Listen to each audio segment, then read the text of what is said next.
clarity to what is a rather complex job. We've got about 20-25 minutes for questions before we break and then get into the smaller group up front. Who would like to lead off?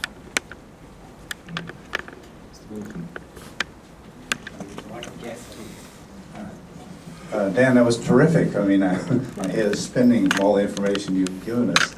On the INDCs, since they will not meet the 2-degree goal, I'm wondering if you could share some candid observations on the INDCs of the top 4 emitters, the US, China, EU, and India. What's wrong with them, or what should they be doing? What could they be doing? Sort of some candid judgments there. We're off the record here, I assume.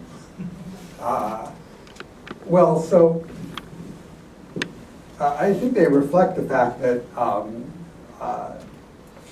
in most countries, including U.S. and China, certainly climate change is still, doesn't have the domestic political support to do so much. So, each of those countries, the U.S. is limited, for example, by the fact that Congress will not pass any additional legislation. Congress will not pass any additional legislation. At the time of Copenhagen, it looked like the Waxman-Markey bill, this was a bill to put on an economy-wide emissions trading system, was likely to pass. It passed the House of Representatives. Things at the time seemed hopeful. So back then, in Copenhagen, it seemed like the U.S. might be able to get national domestic legislation on climate change. Now I think that's completely hopeless. So the U.S. is simply limited in what it can do because the president can only do what the current law allows him to do, and that's highly debated as to what the Clean Air Act allows the president to do, how far he can go. The U.S. went through a planning process to sort of try to crunch the numbers to see what's the most they could reasonably expect to be able to get out of the Clean Air Act, and came up with a minus 26 to 28 target, so they left a little wiggle room there.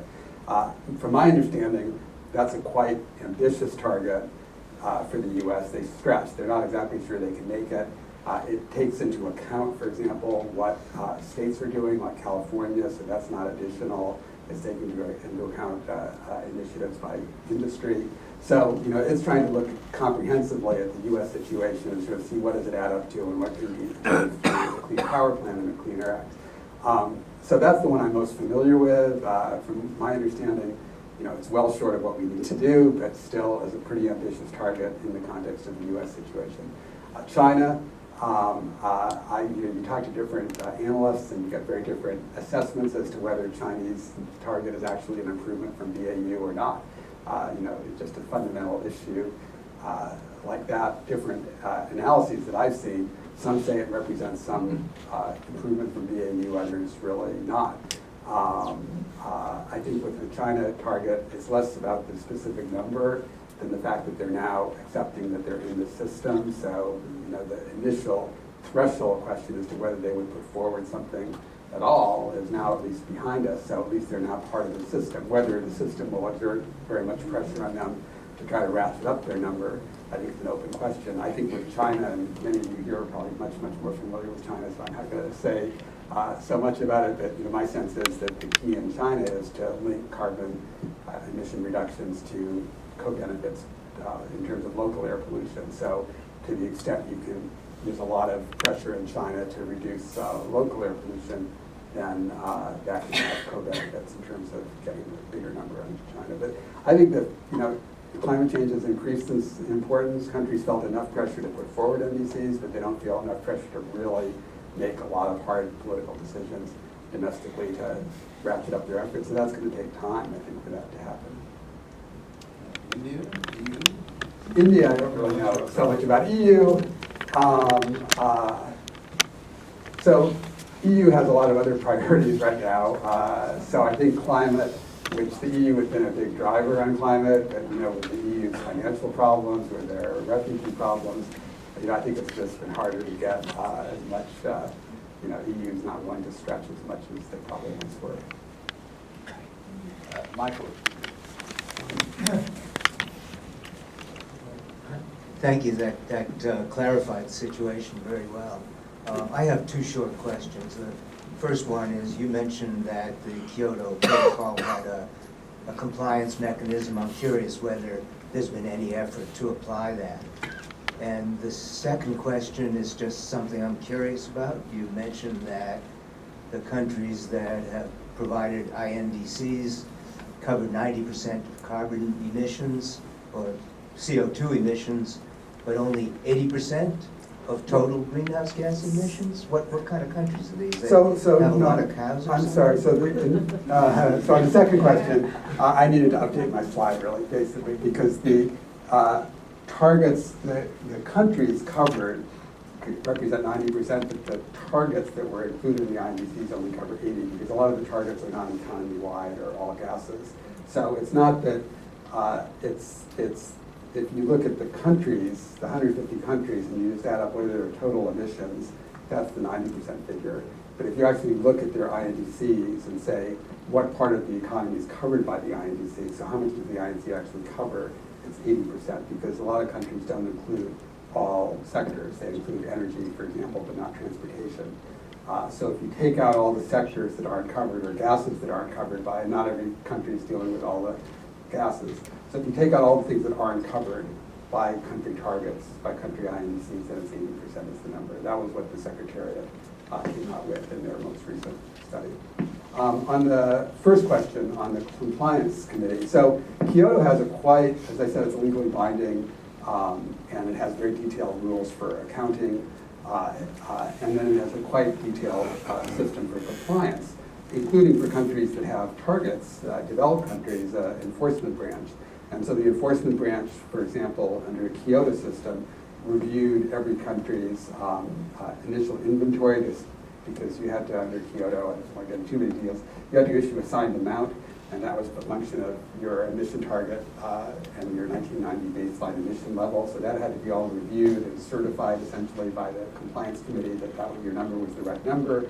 And then it had quite, they've done a lot in terms of them reviewing each country to see whether they're in compliance or not, because if you are not in compliance, you lose your eligibility to use the mechanisms, emissions trading, and so forth and so on. So they did a lot. That's not going to be carried forward in any significant degree in Paris. I don't think the kind of very robust compliance system is going to be seen in Paris, and it wouldn't really make as much sense in the Paris context, because the emission targets in Kyoto were legally binding, and I think the NDCs in Paris are not going to be legally binding. So the questions in Paris are going to be, for the Paris Agreement, are essentially, are countries fulfilling their procedural obligations in terms of submitting NDCs, and so forth and so on. And then you need some review process that's effective. It doesn't necessarily have to be a compliance system to actually then look at countries' plans to implement their NDC, what their emissions actually look like, and see whether countries are actually doing what they say they're going to do. I think it is likely that the Paris Agreement will have some review process. I think it's almost certainly will have some kind of review process to see whether, focusing on whether countries actually follow through with what they say they're going to do. But there's not going to be compliance consequences, because I don't think they're even going to be, the targets will even be legally binding. So you only have consequences if you're violating a legal obligation. But didn't the, I mean, the Kyoto agreements, a lot of them were violated, weren't they? So Well, like Canada. So it was just Canada. Any attempt to apply the. And Japan. Is Japan, were they found in non-compliance? But I thought they withdrew from it. Or was it just that it was just the second commitment period? They didn't take on a second commitment target, but I think they did comply with the Kyoto Protocol. So, because with Kyoto, you have an opportunity at the end of 2012, if your emissions are short. If your emissions are above your target, then this is what's called a true-up period, where you can buy credits on the international market to make sure you have enough credits to cover your emissions. And I believe in the whole process, Japan is not, I believe it's not in non-compliance. Canada withdrew. Canada simply withdrew from Kyoto. So they're in non-compliance, definitely. But the consequence for non-compliance is that your second period target is increased to compensate for your overage in the first one. But if you drop out and don't have a second commitment target, then there's no consequence. The whole Kyoto system is predicated on countries having an interest in staying in the system and staying in the system. And so then if you're over in one period, you have to make it up in the next period. That whole premise for Kyoto did not come to pass because, for example, Because essentially nobody thinks Kyoto is going to continue at all anymore, right? Kyoto is not going to have a third commitment period. Second commitment period is going to be the last. By the time Canada was dropping out, I think it was already becoming clear a lot of countries might not take on second commitment period targets. So Canada definitely has suffered, I think, reputationally. Canada doesn't have a lot of credibility in the negotiations, but Canada has not suffered in any other way than loss of reputation. Dan, thank you. Can I have a show of hands for who wants to ask questions? And if it's all right, Dan, with you, maybe we Sure. sort of take 3 questions at a time. 1, 2, 3, 4, 5. Okay. The other thing is that the people who are going to participate in the small group discussion afterwards, you can ask your questions then. So I'm going to give priority to the other people first. So there's a gentleman just behind there. Maybe you ask. Hi, I've got a question. So in the lead up to the COP21, especially maybe because it's in Paris, but you see that the European Union is sort of managed itself to put itself into a leading position in the progress for fighting climate change, in the fight against climate change. You know, the Commission and Council and even the Parliament, they gave them very strong targets, legally binding, focusing on the 2 degrees. Furthermore, they also have been just found that they're already reaching their 2020 targets by more than they had to, 20% down. They're now expecting to be 24% down. So my question is, do you see a leading role for the European Union in the COP21 and trying to get other countries to make more stronger and more forceful commitments? And if not, do you see any other party who would be able to take on that role? Thank you. And other questions? You had questions? Yes. I'm focusing more on transparency and accountability. I think, as we have learned in recent days, for example, on the Chinese example, that data are not very reliable. So, and I think China is not the only case. In India, for example, shall we overcome this problem? Because if you have these kind of negotiations, you have trust in others, and data is the most reliable basis for sure. And one last question, or we take those 2? We'll take those 2 if we can, Dan. Thank you. Okay. So, so I think it's highly unlikely any countries are going to be upping their NDCs from what they've already put on the table. So when you asked whether the EU might play a role at COP21 in getting countries to ratchet up their ambition in Paris, I think the answer to that is that's highly, highly unlikely, because countries have just gone through, you know, in most cases, some significant process to come up with what their INDC looks like. And so the thought that they're going to now suddenly come forward, you know, a few months later and say, oops, we actually could have done more, I think that's not very likely to happen. So I think whatever happens in terms of raising ambition is going to be for the 2025 period, not the 2020 period. I think so it used to be the case that the U.S. and the EU were at loggerheads in the negotiation. When I was doing the negotiations, which was during the Clinton administration, that was the basic dynamic in the negotiations, was the U.S. versus the EU in the negotiation of Kyoto and then the Kyoto rules. I think now the U.S. and EU are much more aligned, and the issues now are much more developing country issues. So the 2 biggest issues, as I said, I think now are differentiation and finance. So EU plays a big role, but it's sort of in combination with other developed countries. So it's and it's on the issues of differentiation and finance. The biggest issue now with the EU is fighting for, in addition to that, is legally binding NDCs. So I think the primary supporter of legally binding NDCs is the EU.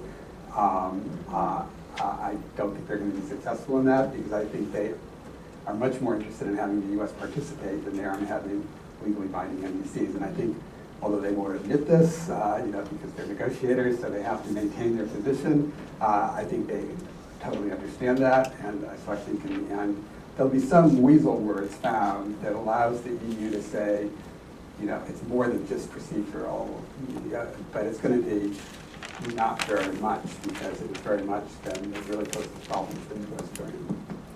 On the question of data, yes, so I'm not a data person myself.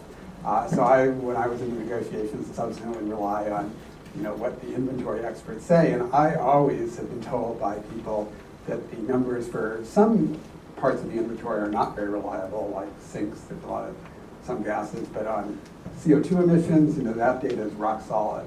So of course the China, the recent developments about the Chinese coal number being 17% off, so it's not just a little bit of error, it's a huge error.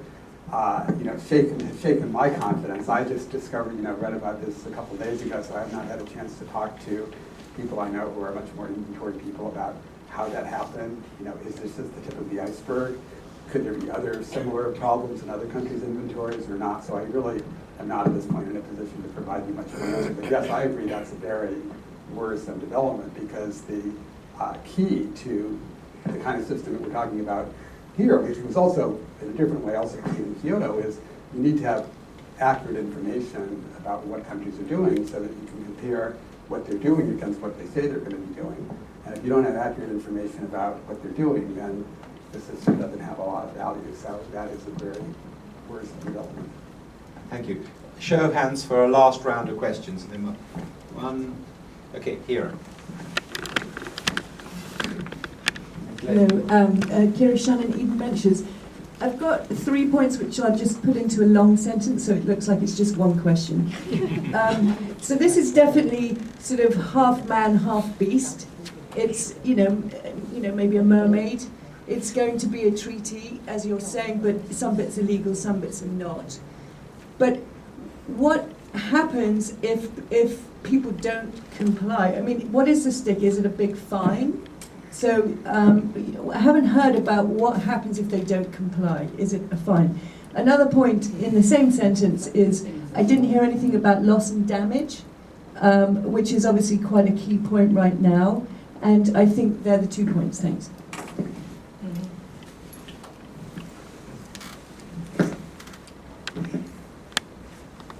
We'll stop at that. If you could answer that one. Sure. I didn't see any other. Oh, sorry. Okay, one more question at the back. Would there be any implications for the role of cities in climate change? Because you were talking about like the business sector or the civil society in climate change. Okay. So on the question of compliance consequences, the short answer is there won't be any explicit compliance consequences, I don't think, coming out of Paris. The consequences are basically, it's kind of a shaming process. It's essentially a transparency process where the idea at least is that there will be some requirements for countries coming forward with information about what they're doing to implement their pledges, their NDCs. There'll be requirements about information on what your emissions are going forward, so you can look at, and the idea is that hopefully the NDCs will be quantifiable, so there'll be a number you can convert the NDC into, and then you can compare that with the emissions to see whether or not the emissions actually achieve the NDC. And if you don't achieve your NDC, then you look bad. But that's really the only consequence, is that you look bad. Now, that may not seem like much, but I think most countries don't like to look bad. In the context of so the example most people use, which I personally like too, is in the human rights context. The agreement that many people would say has been the most effective of any of the human rights agreements was a non-binding agreement, the Helsinki Accords, which was not a legal instrument, did not have compliance consequences, but had a regular, very high-profile follow-on process where they had review conferences that reviewed countries' human rights records. And that system simply of transparency, not just transparency, but also then high-level attention and focus in these review conferences, many people said had a bigger effect on human rights in the Eastern Bloc than the legally binding treaties like the International Covenant on Civil and Political Rights. So if you have a system, if there's really international concern about the problem, and then you have a system of transparency and high-profile review, yes, that's not going to be enough, or no, that's not going to be enough to guarantee compliance, but at least to put some pressure on countries. It sort of holds countries' feet to the fire so that they're not living up to what they say they're going to do. Loss and damage.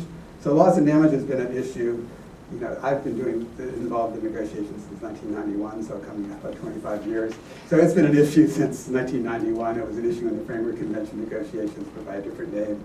It's still an issue.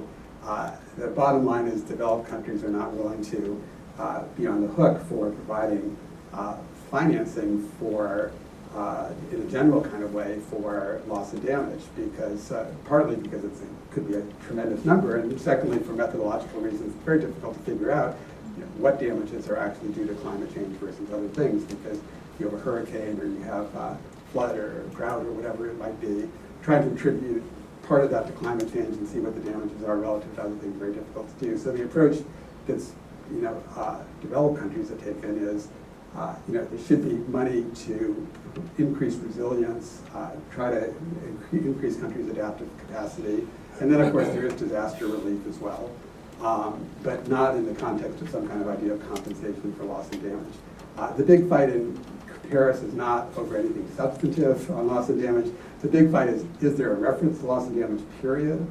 Secondly, would the reference be in the preamble, or would it be simply a recognition of the Warsaw decision? Would it be an article on loss and damage? That I think is still totally up in the air. I think what will happen on loss and damage is some formulation that at least allows those countries that want something on loss and damage to say those 2 words, or those 3 words, loss and damage.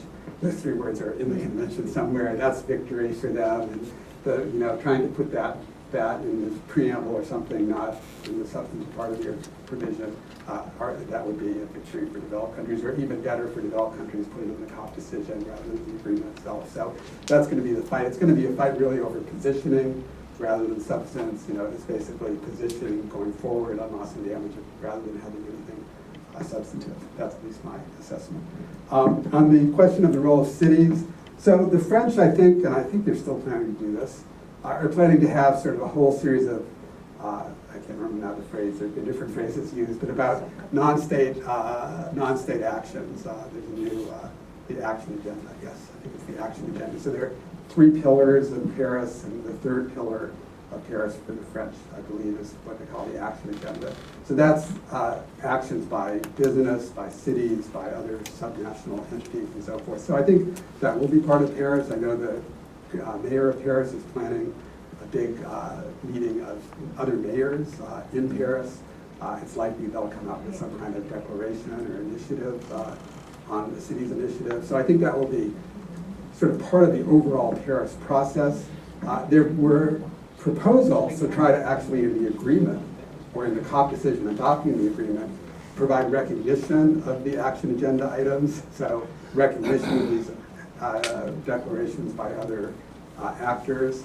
And I've been part of something called the Yale Climate Dialogue that Yale Law School or Yale University organized about trying to incorporate some of these non-state actors into the agreement or into something adopted. I don't think that's going to happen in Paris. I don't think there'll be, I think it won't be in the official governmental part, really. It'll be in the sort of peripheral things, not peripheral, but the other things going on that are surrounding the intergovernmental negotiations. Paris will be an intergovernmental negotiation, then there'll be a whole host of other activities going on simultaneously. And thank you very much indeed. We will break now. We will restart at 10:30.